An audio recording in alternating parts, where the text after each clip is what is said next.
Ini Palestina. Dah? Ini tepi barat. Ya, yang dekat ke Jordan. Ramallah Al-Quds wilayah sini. Ini kita gambarkan yang Gaza saja. Ini yang dekat nanti selatannya ke Rafah, utaranya yang ada rumah sakit kita ini yang sekarang sedang terancam di utara nih. Ya, yang teman-teman ada di sini. Gambarkan di sini aja biar cepatnya. Ini semua Palestina. Di peta awal namanya juga Palestina. Peta silahkan putar. Ya, saya punya tadi saya katakan saya punya Bible yang edisi internasional. Yang depannya ada petanya. Itu 1200 tahun sebelum Masehi, itu tertulisnya Palestina dan masih ada tulisan Gaza. Gaza. Mereka masuk lewat tengah, dibelah. Seperti Firaun dulu pernah membelah. Supaya tidak terkoneksi antara utara dengan selatannya. Ya, udah. Tutup begini. Biarkan yang ini, biarkan yang ini. Lalu apa yang dipakai? Nih, kekuatan intelijennya. Ambil salah satu untuk diprovokasi seperti Aus dan Khazraj dibuat fitnah. Nanti mana yang berhasil, itu yang disupport, kirimkan ke sana uangnya, kirimkan pendanaannya, support supaya terpecah visinya, supaya nggak menyatu ini dengan ini. Supaya masing-masing bikin faksi sendiri. Masuk lewat tengah. Maka apa yang terjadi? Ya, setelah 1148 Nakbah. Ya, Nakbah itu tragedi, bencana. Datang mereka ke situ mendeklarasikan sebuah negara, entah dari mana tiba ajalnya, tiba datangnya, berdiri negara, muncul di tengah-tengah, dibagi dua seperti itu. Maka pertama berdiri PLO, sekitar 1150-an, dengan tokohnya Yasir Arafat, Allah yarham alaih. Ya, Palestina Liberation Organization. Itu berjuang dengan sayap militer, dengan tenaga, dengan pikiran, dengan semuanya, gabung semua di situ. Maka apa yang terjadi? Setelah 1167 gagal tadi yang 3 negara, sepakat 8 negara, tapi yang terjadi ternyata jauh panggang dari api. Masuk awal tahun 70-an, yang 8 ini mulai kemudian melunak, mulai menyalahi komitmen yang renounce, yang la'at salas itu.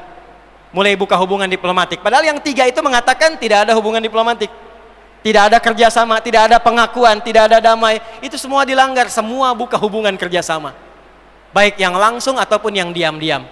Dalam keadaan itulah kemudian perjuangannya sulit mendapatkan dukungan.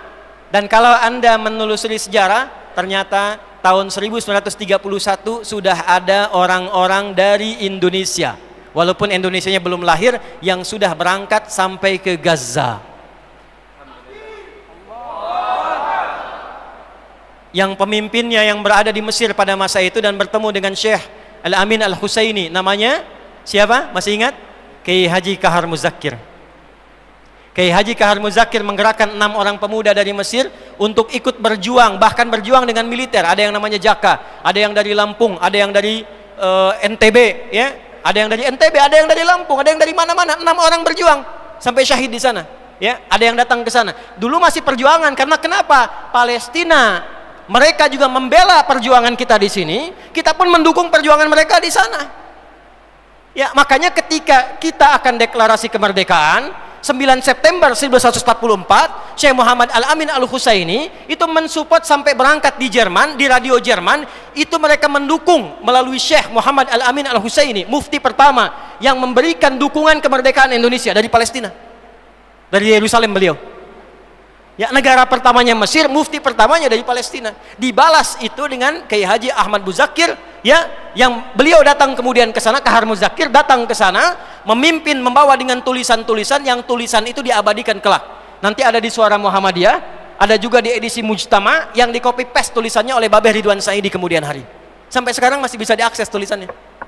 Jadi saya mau katakan hubungan Indonesia dengan Palestina itu hubungan yang sangat dalam, sudah jauh-jauh hari, sudah masa sebelum kemerdekaan, saling support kemerdekaan. Jadi kalau sekarang ada di Indonesia yang kunutnya untuk Palestina, donasinya untuk Palestina, hartanya untuk Palestina, pikirannya untuk Palestina, karena memang kita satu dengan Palestina.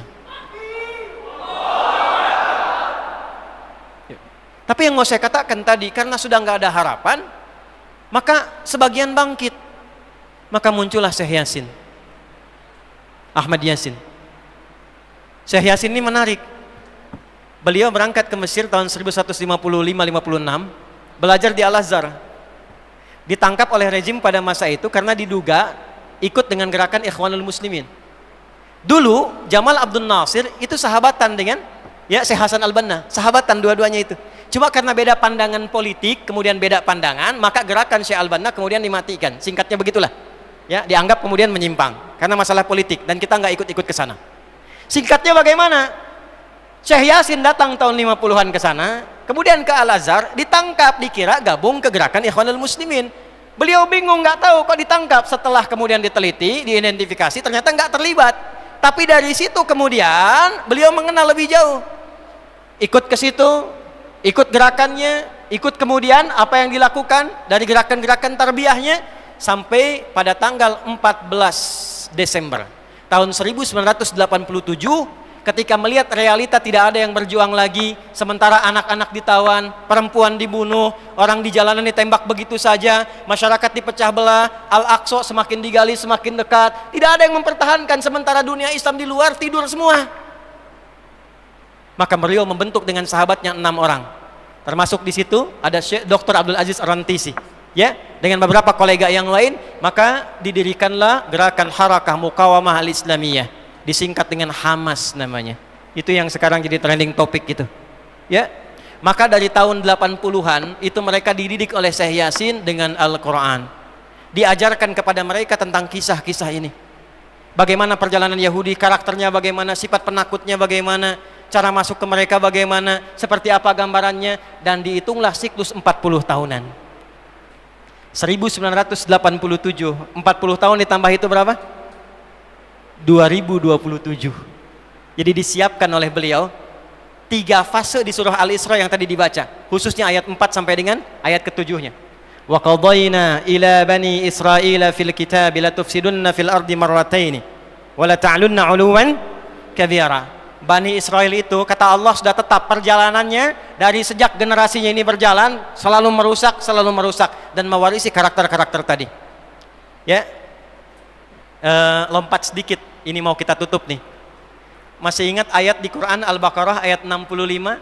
Masih ingat nggak? Ada sekelompok golongan Bani Israel dikutuk jadi apa? Kera.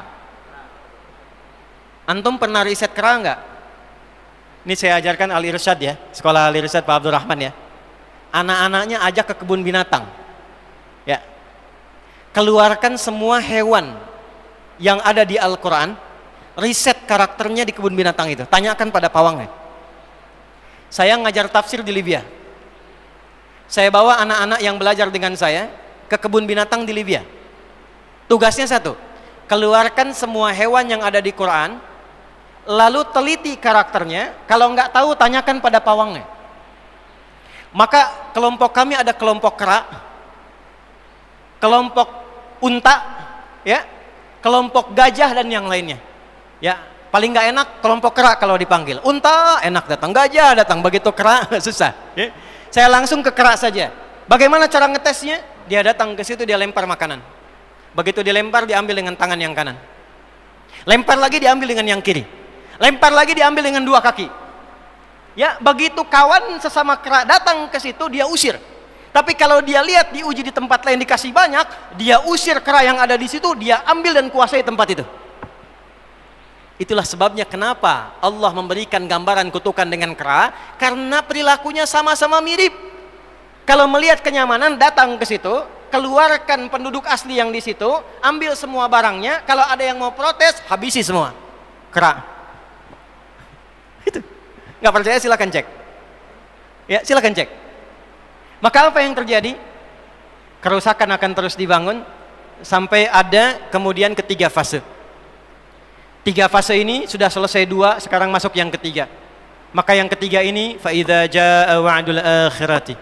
Maka jika datang janji Allah yang terakhir untuk mereka.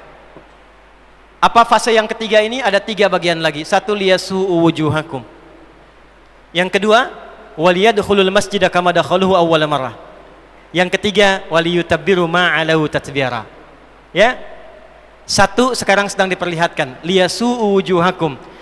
Persis sekarang orang-orang itu seperti di era Nabi yang membayangkan hingga bisa ditembus, bentengnya kokoh, intelijennya kuat, sadapannya di mana-mana, tapi ternyata dunia yang melihat kokoh itu ditunjukkan oleh Allah hanya dengan bahasa mereka. La syirzimatun qalil. Ini bahasanya Firaun. Ini kan cuma ormas kecil, nggak sebanding. Ormas kecil yang nggak sebanding ini ternyata telah bisa mengintersep semua bagian-bagian itu. Dia bisa tembus bentengnya, dia masuk ke dalamnya. Liyasu'u wujuhakum. Tujuannya bukan untuk menunjukkan mereka mampu, bukan, untuk menggugah dunia kalian kemana saja. Yang kalian anggap itu hebat, itu mampu, itu dahsyat, ternyata bisa ditembus, dipermalukan di wajah dunia. Satu, janji Allah tiba. Kedua, waliyadkhulul masjidah kama dakhuluhu awwala marrah. Nanti ada fase kedua. Setelah ini terjadi, selesai fase kedua, masuklah ke wilayah Masjidil Aqsa. Kembali lagi milik kita itu. Dihitunglah fasenya 40 tahunan. 1987 fase pertama sekarang berjalan, ditambah 40 berapa? 2027. Itulah fase yang kedua, saat diharapkan paling puncaknya Masjidil Aqsa bisa kembali lagi. Nah, ini bukan main-main, ini bukan main-main. Hitungan fasenya. Antum lihat video viralnya Syekh Ahmad Yasin itu ketika menjelaskan itu. Saya tahu betul itu. Ya. Beliau hitung itu. Ya, 2027 ke 2028. Dan puncak akhirnya waliyutabbiru ma'alau tatbira. Hancur semua, terjadi perang dahsyat. Hitungan saya sih tambah 20 tahun. Karena fasenya sampai 100 tahun. 40 tambah 40 tambah 20, 100. Maka 2037. Silahkan cek orang-orang yang ada menghitung di pertahanan sekarang. Antum tanyakan pada yang di Lemhanas, pada di macam-macam. Bagaimana kekuatan dunia pergeserannya, saya yakin. Hitungan mereka 2037 terjadi sesuatu yang dahsyat. Gerbangnya sampai 2040, di atas 2040 itulah generasi emas akan muncul. Makanya Indonesia masuk generasi 2045. Itu sudah dihitung. 2030 pembukanya. Makanya sekarang punya visi 2030 semua. Saudi visi 2030, Rusia, Cina, Afrika Selatan, Brazil visinya 2030 dengan bikin bridge itu. Semua visinya ke sana. Dan yang paling dahsyat, hitungan itu secara spesifik isyaratnya sudah ada dalam Al-Qur'an. Dan ini bukan ilmu utak-atik, bukan viral TikTok. Ingat. Ini sudah sejarah yang berlangsung dari penelitian masa lalu. Maka wajar kalau sekarang mereka takut dikepung. Kenapa? Karena ketika Hamas datang dengan pasukannya darat, laut, udara, itu mempraktekkan surat Al-Hasyr yang sudah mereka pelajari bertahun-tahun. Datang lewat darat, lewat laut, lewat udara. Takut mereka semua. Maka dikontaklah kemudian kolega-koleganya. Datanglah kapal induk 2 dari Amerika. Satu lagi datang, Inggris datang, kemudian Kanada datang, Jerman siapkan pasukan. Kenapa? Karena trauma dengan pengepungan. Satu. Ya. Cuma satu itu saja. Ya, sekarang apa yang harus dilakukan? Doa yang terbaik.